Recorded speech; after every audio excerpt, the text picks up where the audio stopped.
آج کی کہانی ہے عقل مند بوڑھی عورت۔ کئی سال پہلے ایک ظالم نوجوان جاگیردار تھا جو جاپان کی مغربی پہاڑیوں میں ایک چھوٹے سے گاؤں کا حکمران تھا۔ اس نے تکبر سے کہا کہ میرے گاؤں میں بوڑھوں کی کوئی ضرورت نہیں، وہ نہ تو مفید ہیں اور نہ ہی روزی کمانے کے لیے کام کے قابل ہیں، اس لیے میں حکم دیتا ہوں کہ 71 سال سے زیادہ عمر کے ہر فرد کو گاؤں سے نکال دیا جائے اور پہاڑوں پر مرنے کے لیے چھوڑ دیا جائے۔ کتنا خوفناک حکم ہے! گاؤں کے لوگوں نے سرگوشی کی کہ ہمارا جاگیردار کتنا ظالم اور غیر معقول ہے، مگر جاگیردار نے ہر اس فرد کو سزا دی جس نے اس کی حکم کی عدولی کی، اور یوں 71 سال کا ہر دیہاتی کبھی واپس نہ آنے کے لیے آنسوؤں کے ساتھ پہاڑوں میں لے جایا گیا۔ ایک کسان اپنی ماں کا بڑا خیال رکھتا تھا اور وہ دونوں اکٹھے خوشی سے رہتے تھے، تاہم جوں ہی سال گزرتے گئے ماں بوڑھی ہوتی گئی اور بہت پہلے وہ 71 برس کی خطرناک عمر کو پہنچی۔ کسان نے سوچا کہ اگر وہ کسی نہ کسی طرح ظالم جاگیردار کو دھوکہ دے سکے، مگر گاؤں کی کتابوں میں درج تھا کہ اس کی ماں 71 برس کی ہو چکی تھی۔ پھر ایک دن ماں خود جاگیردار کے خوفناک حکم پر بولی۔ اس نے کہا، ٹھیک ہے میرے بیٹے، مجھے پہاڑوں پر لے جانے کا وقت آ گیا ہے، ہمیں ضرور جلدی کرنی چاہیے، اس سے پہلے کہ جاگیردار اپنے سپاہی بھیجتا ہے۔ وہ اس بات پر بالکل پریشان دکھائی نہ دی کہ اسے پہاڑوں پر مرنے کے لیے جانا تھا۔ کسان نے افسردگی سے کہا، میری پیاری ماں، مجھے اس کام کے لیے معاف کر دے جو مجھے ضرور کرنا ہے، اور اگلی صبح اس نے اپنی ماں کو کندھوں پر اٹھایا اور پہاڑ کی جانب ڈھلوان کے راستے پر روانہ ہوا۔ وہ اوپر ہی اوپر چڑھا، حتیٰ کہ درخت قریب اور جڑے ہوئے تھے اور راستہ گم ہو گیا۔ وہاں پر پرندوں کی آواز بھی نہ تھی اور انہوں نے درختوں میں سے ہوا کے نرم شور کی گزرنے کی آواز سنی۔ بیٹا آہستہ چلا، کیونکہ وہ اپنی بوڑھی ماں کو پہاڑوں پر چھوڑنے کا سوچ کر برداشت نہ کر سکا۔ وہ اوپر چڑھا، رکنا نہ چاہتا تھا اور اسے پیچھے چھوڑنا چاہتا تھا۔ جلد ہی اس نے اپنی ماں کو ان درختوں سے چھوٹی شاخیں توڑتے ہوئے سنا جو انہوں نے پیچھے چھوڑے تھے۔ اس نے پوچھا، آپ کیا کر رہی ہیں؟ اس نے نرمی سے جواب دیا، میرے بیٹے پریشان مت ہو، میں صرف راستہ بنا رہی ہوں، لہٰذا تم گاؤں واپس جاتے ہوئے راستہ نہیں بھولو گے۔ بیٹا بولا، کیا آپ اب بھی میرے متعلق سوچ رہی ہیں؟ اس نے حیرانی سے پوچھا۔ ماں نے سر ہلایا۔ اس نے جواب دیا، یقیناً میرے بیٹے، تم ہمیشہ میرے خیالوں میں رہو گے، کوئی دوسرا کیسے ہو سکتا ہے؟ اس پر نوجوان کسان مزید برداشت نہ کر سکا۔ اس نے کہا کہ ماں، میں آپ کو پہاڑوں پر تنہا مرنے کے لیے نہیں چھوڑ سکتا۔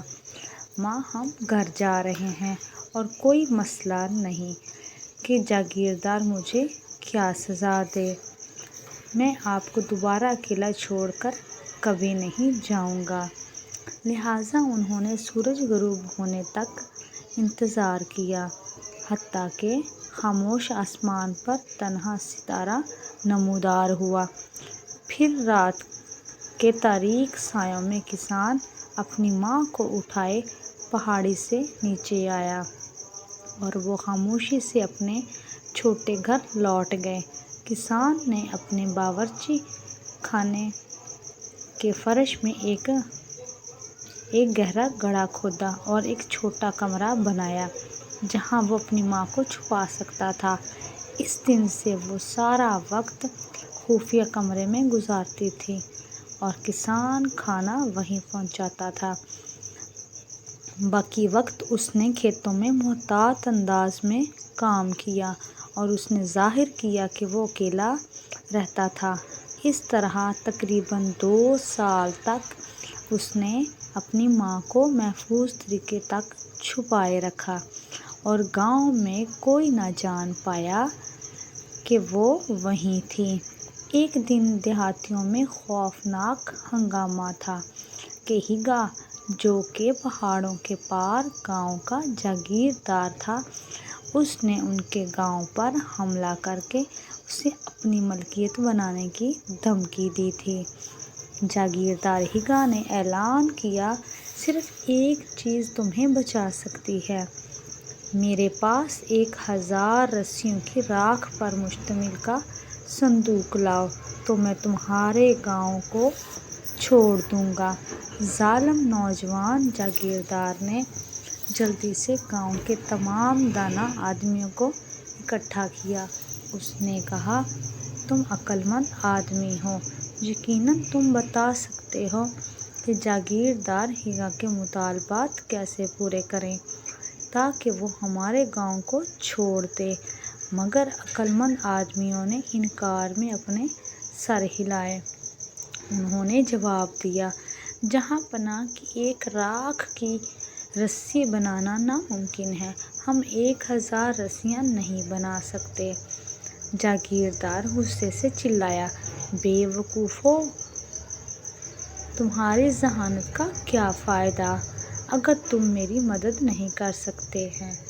نوجوان نے بھی نوٹس دیکھا اور حیران ہوا کہ اس کی ماں کا کیا ہوگا اگر نیا جاگیردار اس نوجوان جاگیردار سے بھی زیادہ ظالم ہوا۔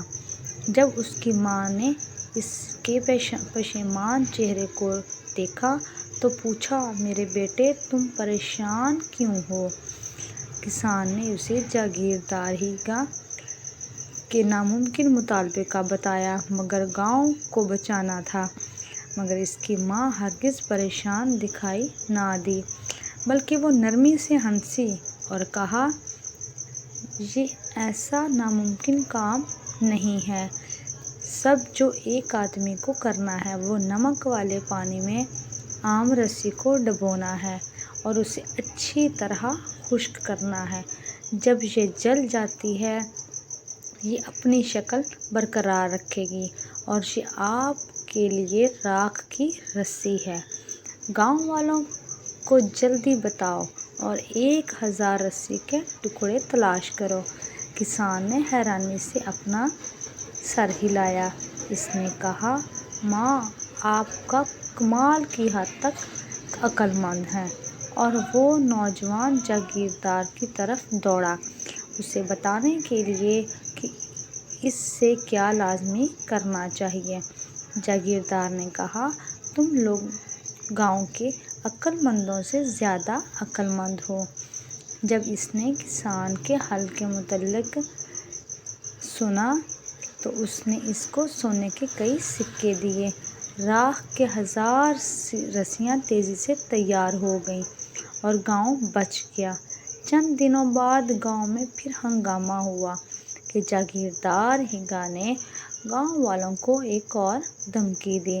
اس مرتبہ اس نے ایک شہ تیر بھیجا جس میں ایک چھوٹا سا سوراخ تھا اور لمبائی کے رخ یہ 7 مرتبہ مڑا ہوا تھا، اور اس نے مطالبہ کیا کہ ایک ریشم کا دھاگا سوراخ میں سے گزارا جائے۔ جاگیردار نے دھمکی دی، اگر تم لوگ یہ کام نہ کر سکے تو وہ تمہارا گاؤں فتح کرنے آ جائے گا۔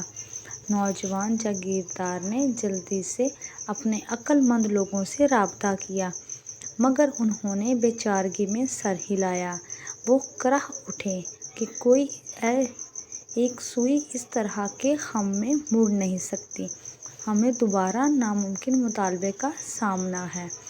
جاگیردار نے اپنے پاؤں پٹکتے ہوئے کہا کہ تم نے دوبارہ گنوار احمقوں کی طرح بات کی ہے۔ اس نے دیہاتیوں سے ان کی مدد چاہتے ہوئے دوسرا نوٹس گاؤں کے چوک میں لگوایا۔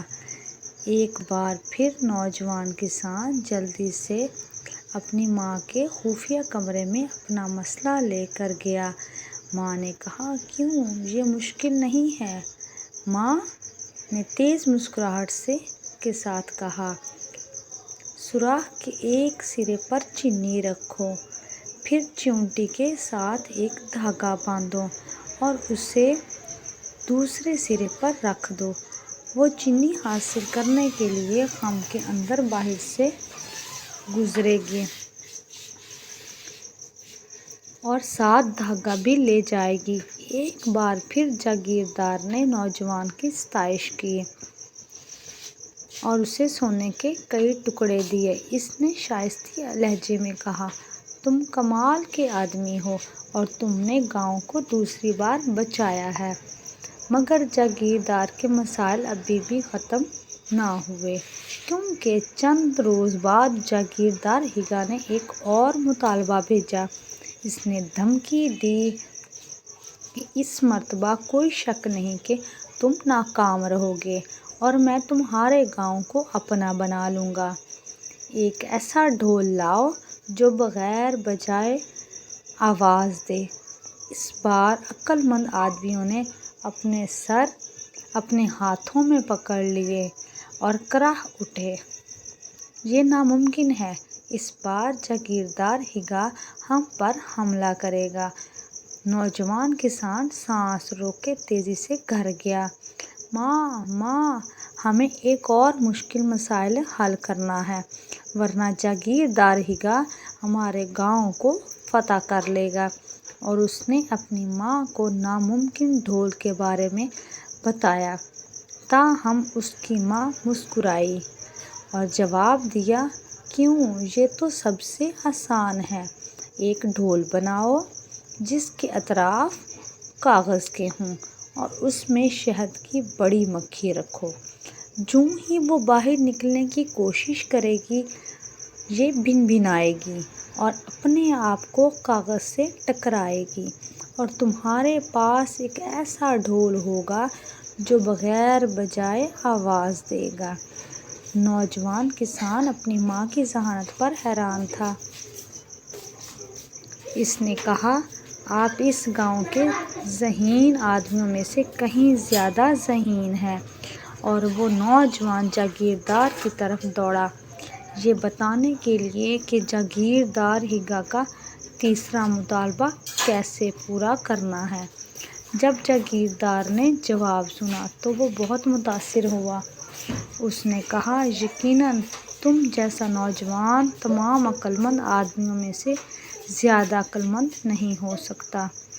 مجھے سچ بتاؤ کہ ان تمام مشکلات کو حل کرنے میں تمہاری کس نے مدد کی ہے؟ نوجوان کسان جھوٹ نہ بول سکا۔ میرے آقا، اس نے آہستہ سے شروع کیا، پچھلے 2 سالوں سے میں نے اس دھرتی کا قانون توڑا ہے۔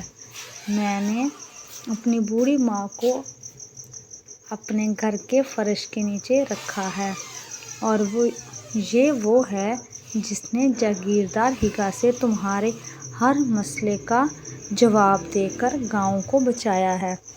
آخر کار اس نے کہا، میں بہت غلط ہوں اور مجھے تمہاری ماں اور اپنے تمام لوگوں سے ضرور معافی مانگنی چاہیے۔